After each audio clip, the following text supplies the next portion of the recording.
Seguimos hablando con los expertos acerca del síndrome post-COVID. En esta oportunidad vamos a hablar también de las implicaciones pulmonares y para ello le damos la más cordial bienvenida al doctor José Cifuentes, médico internista con especialidad en neumología. ¿Cómo está, doctor? Bienvenido. Bien, muchas gracias por la invitación y un gusto de poder participar en la plática. Gracias por estar con nosotros aquí en Los Investigadores Médicos. Quisiéramos saber qué es el síndrome post-COVID del que tanto se habla desde el punto de vista pulmonar. ¿Qué sucede? El síndrome post-COVID, de la forma en que nosotros lo podemos interpretar, son todas aquellas secuelas con las cuales el paciente puede quedarse a lo largo de 4, 6 hasta 8 semanas después de haber cursado con el cuadro de infección aguda. Principalmente los pacientes van a referir cansancio o fatiga a la hora de hacer alguna actividad física, pueden referir episodios todavía de tos, no tan frecuentes como cuando es el episodio agudo, también pueden referir insomnio o pueden referir también pesadillas o trastornos durante el sueño. Y esto se ve sobre todo en pacientes que han estado en cuidado crítico, en pacientes muy graves, porque ahí alteran todo su ciclo vigilia. Y al final estas repercusiones también en el sueño pueden afectar en la función pulmonar en el sentido de que los pacientes, su tolerancia al esfuerzo es menor por no haber descansado de forma correcta.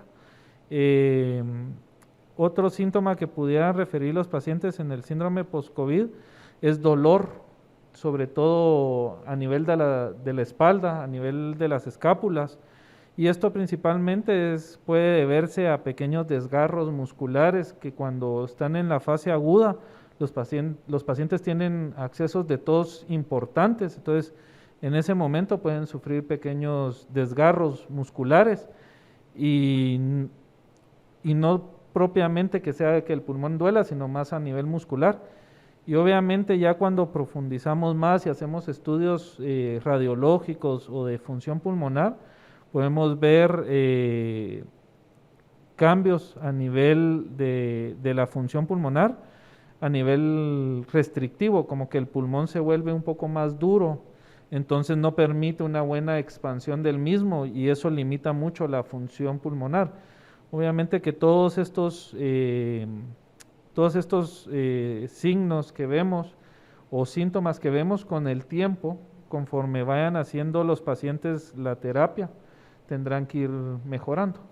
Y si hablamos de factores de riesgo, ¿cuáles podría mencionarnos? Principalmente, el principal factor de riesgo para ver el síndrome post-COVID creo yo que es la gravedad del cuadro inicial.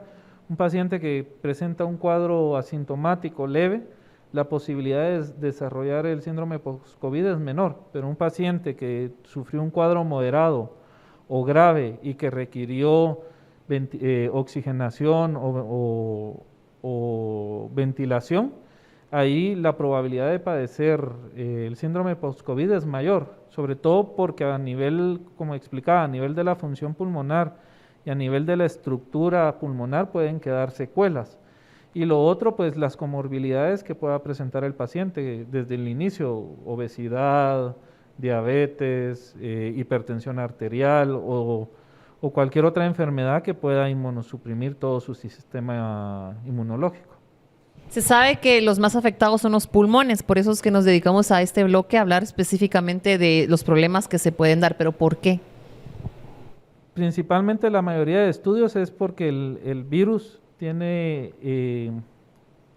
como afinidad por las células, por algunos receptores que hay a nivel celular, a nivel pulmonar, como son los receptores de la inhibidora de la angiotensina 2. Es la forma en que el virus penetra a nivel de la célula y donde mayormente se encuentran estos receptores es a nivel pulmonar. Entonces, probablemente ahí es el origen de por qué la afinidad principalmente a las complicaciones pulmonares, aparte de todo el estado proinflamatorio que conlleva toda esta reacción infecciosa, y no solo a nivel celular, sino también a nivel del endotelio vascular, que también ahí puede provocar a largo plazo la formación de trombos.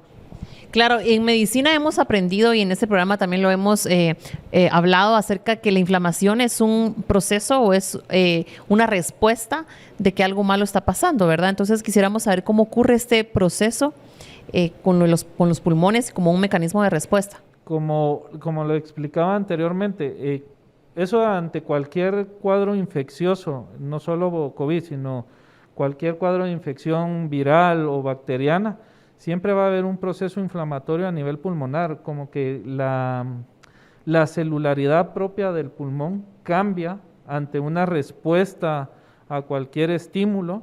Entonces las defensas propias a nivel pulmonar disminuyen, favoreciendo el desarrollo de cualquier proceso inflamatorio. Y sucede una cadena, el desarrollo de una cadena inflamatoria que a veces el propio organismo, por tratar de controlar o defendernos, por decirlo de alguna forma, se extralimita y después esa propia reacción ya no la puede controlar el mismo cuerpo. Entonces ahí es donde hablamos ya de lo que tanto se habla ahorita en medicina, de tormenta de citoquinas y una respuesta inflamatoria exagerada. Entonces, pero creo yo que también influye mucho el propio organismo de cada persona. En unas personas se ve muy exagerada esa respuesta, aún no teniendo comorbilidades, y en otros pacientes sanos, por decir, o otros pacientes que sí tienen muchas comorbilidades, esa respuesta inflamatoria tampoco se ve exagerada. Entonces, depende de cada organismo cómo va a responder al estímulo de la infección. Quisiéramos que nos contara, doctor, su experiencia clínica en esta condición. La experiencia ahorita en el síndrome post-COVID, como lo platicábamos a veces con otros colegas, que el problema no iba a ser solo la fase aguda, sino lo que nos venía después de la fase aguda. Todos los problemas que van a verse a nivel de los pacientes que salgan de los cuidados críticos, vamos a ver todas las secuelas que está dejando esto. Y hay pacientes jóvenes donde yo he visto que aún su tolerancia al esfuerzo después de 6 meses o 8 meses de haber pasado el COVID es muy poca, a pesar de que están haciendo una rehabilitación pulmonar. También las secuelas a nivel pulmonar, después de 6 meses, si no desaparecen esas cicatrices que deja la infección, pues nosotros ya la podemos catalogar como que esa cicatriz va a ser crónica y que tal vez en un futuro lo puede condicionar a un deterioro más rápido de su función pulmonar, aunque él después no vuelva a padecer de ninguna enfermedad, y sobre todo comparándolo con personas que no cursaron con un proceso infeccioso. Yo lo que sí he visto, y esto es algo que sí ha ayudado mucho a evitar que las secuelas pulmonares no se vean tan frecuentes o en todos los pacientes, es la rehabilitación pulmonar, iniciar tempranamente la rehabilitación pulmonar. ¿A qué me refiero eso? El empezar a hacer ejercicios respiratorios, aún en la fase aguda, pero en fase estable, en el momento de cuando el paciente ya está con los mínimos requerimientos de oxígeno, pues eso ha ayudado mucho a que ese proceso post-COVID o post-inflamatorio se reduzca. Yo siempre le pongo el ejemplo a los pacientes que es lo mismo como que uno hubiera tenido algún tipo de fractura. Entonces, después del yeso, los clavos y todo eso, lo mandan a uno a rehabilitación, a hacer terapia física. Pues en este caso es la rehabilitación pulmonar, hacer ejercicios respiratorios, ejercicios que fortalezcan los músculos de la respiración, hacer ejercicios cardiovasculares, según como él vaya teniendo la tolerancia. ¿Por qué? Porque si iniciamos esto tempranamente, todas estas secuelas pulmonares en la función pulmonar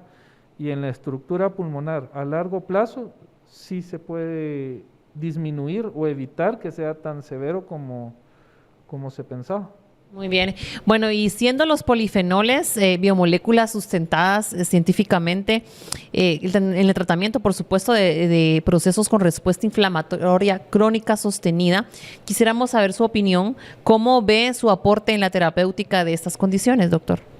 Yo lo que creo que donde pudiera ayudarnos mucho es en la dieta, al momento de poder salir el paciente, poder continuar con esta terapia en base de forma natural, en una dieta, donde poder decirle al paciente, usted puede comer estos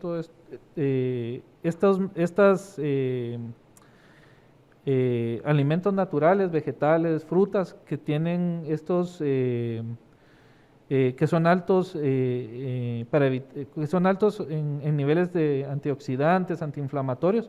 ¿Por qué? Porque la dieta también va a ser un proceso de poder recuperar y evitar todas estas secuelas. También uno en el proceso agudo, los pacientes tienden a bajar de peso entre 10 a 15 libras, y no solo es peso grasa, sino también es peso muscular. Entonces, ahí es lo importante de la dieta, y tal vez estos componentes pudieran ayudarnos al tener estas particularidades, por decirlo de alguna forma, en poder disminuir todo este síndrome de post-COVID. Okay, muchísimas gracias por estar con nosotros, compartir toda esa información tan oportuna para los que nos ven en estos momentos. Vamos a continuar conociendo más aquí en Los Investigadores Médicos. Tip de salud. ¿Cómo cuidar el sistema respiratorio? Para gozar de una buena salud respiratoria es necesario seguir una serie de reglas y consejos que permitirán, entre otras cosas, filtrar las toxinas presentes en el ambiente. 1. Hacer ejercicio regularmente. La actividad física constante es beneficiosa para la salud general del cuerpo. En especial, los ejercicios aeróbicos dejan excelentes ventajas en cuanto a la capacidad pulmonar, tanto en personas sanas como en aquellas que tienen algún tipo de afección respiratoria. El simple hecho de caminar más rápido de lo usual puede tener grandes mejoras. Incluso, estudios médicos indican que las personas que caminan más y más rápido viven más tiempo. 2. Evitar el cigarrillo. Fumar ocasiona daños a los pulmones y vías respiratorias porque causa inflamación, además de acelerar la oxidación de las células respiratorias e incluso aniquilándolas de manera definitiva. Aunque las personas que fuman ya tienen un daño respiratorio importante, es posible al dejar el hábito que recuperen la salud de sus pulmones. 3. Mantenerse hidratado. La ingesta suficiente de agua le da a las mucosidades de las vías respiratorias y pulmones una consistencia más delgada. Si estas son muy gruesas, se vuelven pegajosas y hacen más difíciles la respiración y aumentan las posibilidades de adquirir enfermedades. Al no obtener la hidratación suficiente, los pulmones se dilatan para compensar la deficiencia de agua, por lo que trabajan más y se hacen más débiles. 4. Identifica y evita los alérgenos. Con frecuencia, el polen, el moho, los ácaros y el polvo son los causantes de las alergias en las personas, sobre todo de aquellas relacionadas con el sistema respiratorio. Saber cuáles de estos factores es el que desencadena la reacción en el primer paso para poder evitarlo. Una visita al médico y los análisis indicados serán suficientes para indicar la causa de la alergia. 5. Comer frutas y vegetales. El consumo de frutas y vegetales ricos en antioxidantes ayuda a mejorar la capacidad del sistema inmune y de proteger al organismo de enfermedades e infecciones. Las personas que sufren enfermedades crónicas como el asma obtienen importantes mejoras al consumir una mayor cantidad de frutas, sobre todo de aquellas que contienen vitamina C, como cítricos, vegetales verdes, pimientos, entre otros. Y si buscas una manera más efectiva para ayudar a mantener tu sistema respiratorio saludable, conoce Cevilat. Contiene zinc que le da efectividad en la modulación de las funciones inmunológicas, mejora la respuesta a los factores desencadenantes de alergias y asma, mejora el desarrollo mental y físico. Además, contiene vitamina C, que incrementa las defensas contra enfermedades bacterianas y virales, agiliza la respuesta ante gripes y acorta el tiempo de duración de las mismas. Magnesio, que brinda equilibrio en la energía corporal diaria y es importante en pacientes diabéticos e hipertensos, ya que mejora la resistencia a la insulina y disminuye el riesgo de fracturas. y la betalaína, que mejora la respuesta de las células del sistema inmune. Debido a su potente acción antioxidante, incrementa los niveles de hemoglobina y la acción más importante de la betalaína es que permite una máxima absorción y distribución de la vitamina C en todo el organismo. Cevilat y Cevilat Kids, lo mejor para tu sistema inmune. Al regresar aquí en Los Investigadores Médicos estaremos conociendo cómo afecta a nuestro cerebro el síndrome post-COVID.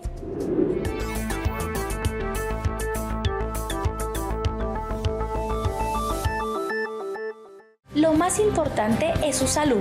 Por eso, ante cualquier cambio, síntoma, dolor o manifestación, recuerde consultar a su médico. El tratamiento adecuado puede salvar su vida. La prevención hace la diferencia. ¿Qué tal amigos? Mi nombre es Gabriela Miranda y yo soy médico del Centro de Innovación Médica de Laboratorios Farmalat. El coronavirus es un virus que se contagia muy rápidamente, pero que tiene menos mortalidad que virus de su misma especie, por ejemplo el SARS. La forma de contagio es a través de gotitas o de spray, los estornudos o la tos.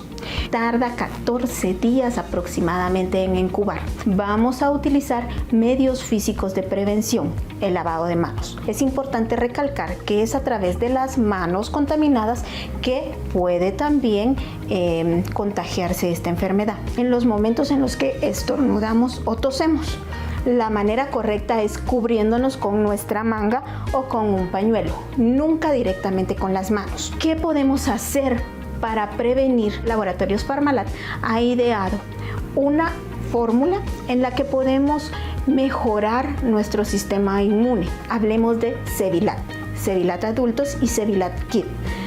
En estos dos podemos reunir lo que es el magnesio, el zinc, también biomoléculas como los flavonoides, además de eso la vitamina C. Todos estos comprobados científicamente que intervienen o que tienen un papel muy importante en lo que es mejorar nuestro sistema inmune. Amigos, para prevenir ya tenemos estas estrategias. Primero, las medidas físicas y luego mejorar nuestro sistema inmune con Cevilat.